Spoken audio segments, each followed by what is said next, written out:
and you want to be able to help them out. You do want to, yeah, but it is Absolutely. literally identical situation. Absolutely. And in the law, your only recourse is to fall back on what the law says, and that's what you should follow as a school board, as a taxing authority. And the law clearly says that is the responsibility of the taxpayer to pay the tax bill, even if they didn't get the bill. Yeah. It's their responsibility. Yeah. So, if that wasn't there, everyone could say, hey, because what proof do we have that someone got the bill? Yeah, absolutely. We can't prove that when we put it in the mail, you got it. So, that's why the law's written the way it is. So. Gotcha. Okay. The student activity account as requested. So this is the 9th grade class getting their class account set up, class of 2022. Each year the freshman class comes in. It takes them a while to get organized. They just went through their officer elections, I think before Christmas, right before Christmas break. So they have their officers in place now. Now they're ready to get their class account set up and start rolling for the next 4 years. So again, this just needs board approval to set up, and they'll be off and running. So, and that's it for finance on the agenda. I will just tell you quickly, budget process. The department heads and principals, their due date was yesterday at the end of the day to have their budgets in. So we've now set up all of our meetings with our department heads and our principals. We're going to take about a week and work through all the numbers. We're going to start those meetings. We're going to run those meetings for the next 2 to 3 weeks after that. Personnel budgeting is underway. The goal is to have that done by January 18th. And then we take a couple weeks to sit down and just fine comb all that information, because that is such a large amount of the budget, of the total dollar amount of the budget is our personnel and the benefit costs that go along with them. So we go through that with a fine tooth comb. And we are in the heat of it right now. So I just wanted to let you know that we're off and running and we're working at it. So Thank you. that's all I have. All right. The next finance committee meeting is scheduled for February 12th, 2019, and we're back to public comment.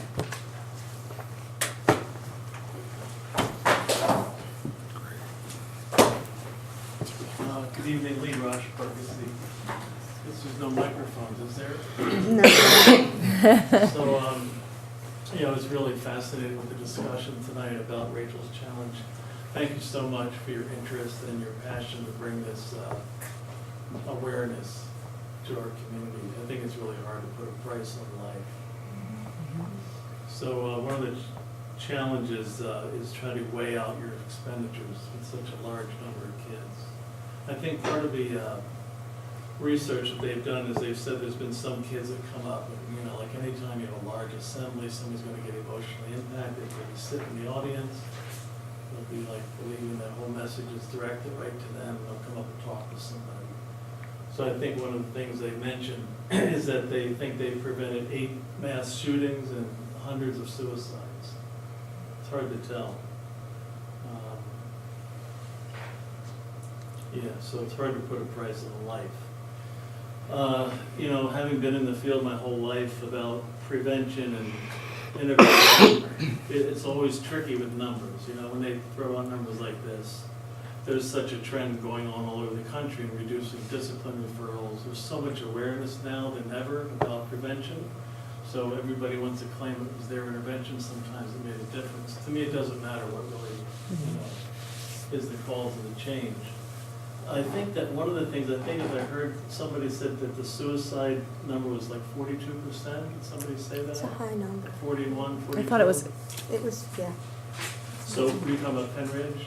It was one of the Pennridge numbers, but I'm not sure which survey. It's actually like 7%. So these are the Oh. PAYS numbers from our most recent survey in Pennridge, was the fall of 2017.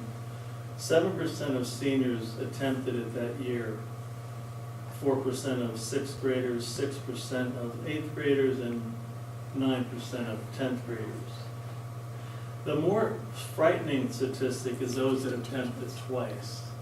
So even though this survey instrument asked that question when we did the survey years ago, we were really interested in multiple attempts because that's the #1 risk factor for completed suicide. So in Pennridge, it was about 4% attempted more than once, which is the biggest risk factor. So the bottom line is that those numbers are important to get out to the community. So I just wanted to correct that number so people don't. I think this might have been building specific, but you're talking about attempts and I'm talking about Thank you. considering. It was, and maybe maybe we're not looking at the same survey, but this is about having considered it. 19, 15, 18, it's still high, 1%'s high. It doesn't matter really. That's- The No, bottom line is they're this different data- years too, so I don't know which year it The was. bottom But line is that data is important. Mhm. It's almost like going for a blood test and never getting your results back. And some people walk around with these cholesterol numbers because they never really look at the numbers. Oh yeah, I should not eat that food because it's going to cause more higher blood pressure, whatever. So I think a real trick is going to be getting this data to the community. And because we don't have a youth coalition like we did years ago, the data's sitting here, it's public. But trying to get that number, and this is what I'd recommend for the March event, is to have a fact sheet with our data so we can share with parents that come that night what's really happening here in our community. Otherwise, they go around thinking it's national numbers, it's not that bad here. So we can talk later about that, and it really should not really come necessarily from the school because this is a community problem. So we used to do our press conferences at the college and say that churches, businesses, youth programs, parent groups, young people, those were the ones that give the data. Because if you give it from the school building and the school table, it looks like it's a school problem. It's really a community. So nonetheless, it's really a very tricky business in this world of trying to prevent things like this from happening. Anytime board members are fascinated and interested and really passionate about social and emotional health, I think that's wonderful. Whether or not it's worth it, it's, like I said, how do you measure life? You know, it's hard. So thank you very much for your interest. I'm probably close to 3 minutes. Thank you.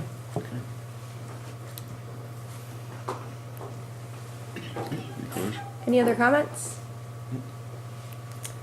Okay, then we will adjourn the finance committee. I'm gonna get And some water. I'm going to take a